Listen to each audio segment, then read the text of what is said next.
Good evening, everyone, and welcome back to another edition of the Android News Bite. We've all seen it. Those incredible new phones launching in China with massive 6,000, even 7,000 milliamp hour batteries. They get unbelievable battery life, while here in the United States and in Europe, we're stuck with flagships that are barely hitting 5,000 milliamp hours. That's frustrating, right? For years, people have blamed laziness, greed, or just a lack of caring from manufacturers. But today, I'm going to pull back the curtain and show you the surprising, shocking truth behind why your flagship phone's battery is being held back. And it's not about what manufacturers want to give you. It's actually about a hidden hurdle that you have probably never even heard about. So let's take a look at the evidence. In China, by 2026, 7,000 milliamp hour batteries are expected to be the absolute norm. Every decent flagship phone over there has already crossed the 6,000 milliamp hour mark. We're talking about phones like the Vivo X200 Pro, Huawei Enjoy 80, the OnePlus Ace 5 Ultra, even the Vivo iQOO Neo 10 here. This phone has a massive 7,000 milliamp hour battery that was released this year. But then, you take a look at the global versions. Look at the Xiaomi 15 Ultra. You're getting a 6,000 milliamp hour battery if you buy the phone in China. But if you get the global variant, then that's going to drop to 5,410 milliamp hours. That's a noticeable difference. And it's not just these Chinese brands either. Even Samsung's upcoming Galaxy S26 Ultra is already rumored to stick with a 5,000 milliamp hour battery, the exact same size as the Galaxy S20 Ultra from 2020. It's like we're stuck in a battery time warp while the rest of the world just keeps powering on.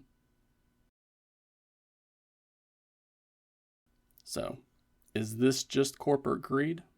While companies always aim for profit, it turns out there's a much bigger, more surprising culprit: outdated transportation regulations. A well-known leaker out of China, known as Ice Universe, recently shed some light on this issue, and it makes so much sense once you finally see the details. Specifically, in the United States, there's a law, U.S. Federal Transportation Regulation 49 CFR 173.185. Now stay with me, because this is where your battery size mystery gets solved. This regulation sets a strict limit on lithium batteries in smartphones when they're shipped by air to the United States.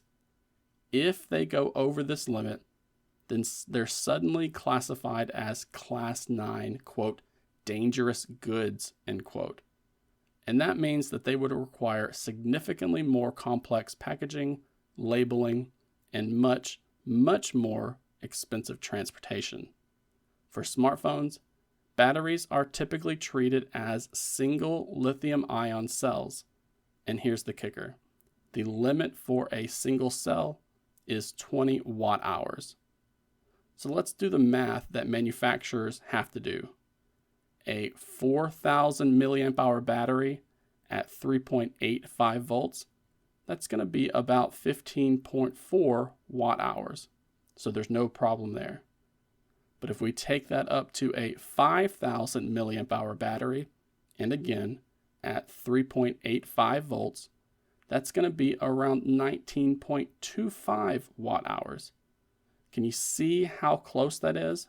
It's just under the limit. And as I just read off, once you cross that 20 watt-hour mark, suddenly your phone's battery becomes one of those dangerous goods. If you have a 55 milliamp hour battery, that's going to be 21.18 watt hours. If your phone has a 6,000 milliamp hour battery, that translates to a 23.1 watt hour battery. Both of those are going to be over the limit, triggering those costly shipping complications. And this is likely why companies like Samsung often cap their batteries around 5,000 milliamp hours for their global models. It keeps them just under the arbitrary but very real regulatory ceiling. And while Vivo and Xiaomi aren't limiting their hardware based on laws in the United States, it's very probable that similar, albeit slightly different regulations exist in the EU or other regions where their phones ship with reduced battery sizes as well. So is there any way around this? Well, some manufacturers are starting to find a workaround: dual cell batteries. Phones like the OnePlus 13 use this approach. By splitting a large battery into two smaller ones, they can circumvent the single cell limit while still delivering a higher overall capacity. The frustrating part? Most manufacturers aren't transparent about this. They won't openly tell you that, hey, our battery is smaller because of shipping regulations. They just quietly reduce the size. And the situation is actually set to get much work for us, relatively speaking. Again, by 2026, we're going to be seeing phones in China launching with a norm of 7,000 milliamp hours. Some may even get to 9,000 milliamp hours for the mainstream consumer. Imagine the battery life on these things. Meanwhile, we'll still be stuck battling these outdated regulations here in the United States. So it turns out your phone's battery size isn't just a random choice. It's tied to an arcane, outdated transportation law that's actively limiting the tech that we receive here in the West. This isn't just about saving a few bucks on manufacturing.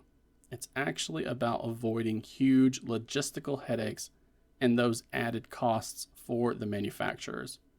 It makes you wonder, with phone hardware advancing so rapidly, shouldn't our regulations keep up?